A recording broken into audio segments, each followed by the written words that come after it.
Hey, it's come to my attention something that I think doesn't get talked about enough, and that is the feeling or the sense of being good enough.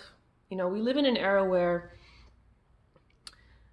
one's sense of self worth seems to come sometimes from titles, seems to come sometimes from how much you hold in your pocket or in your wallet, or it even seems to be evaluated based on how good you are to fill a certain position, whether that be professional or even an emotional standpoint.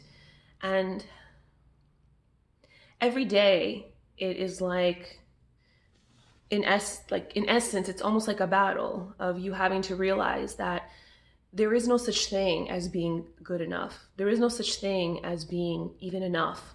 Because really all that matters is that you are enough to yourself, that you feel good enough within yourself and for yourself.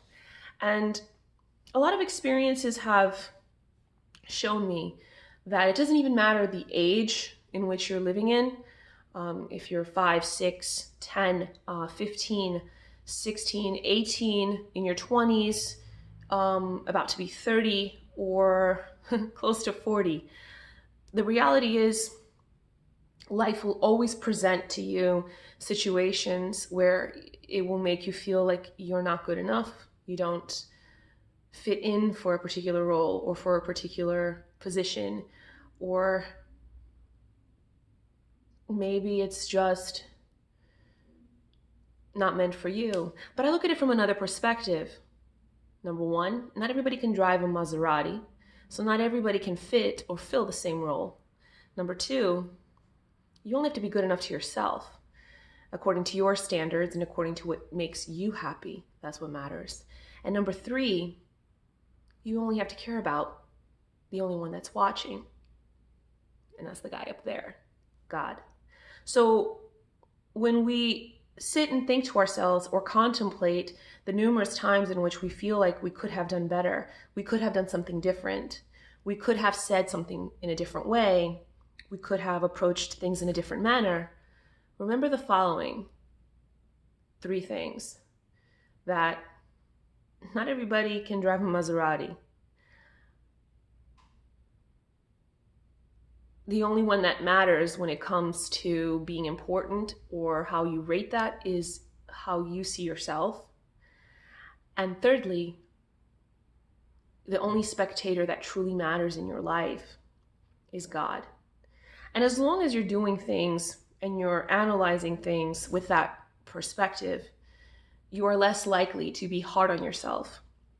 Because again, this life will put you in positions that is literally set up for you to judge yourself in such a negative way that you don't appreciate the amazing diamond that you are. So I even say that even to myself, because so many times people want to know, well, how come you're so positive? How come you're so bright? Well, the reason is I live saying this in my head.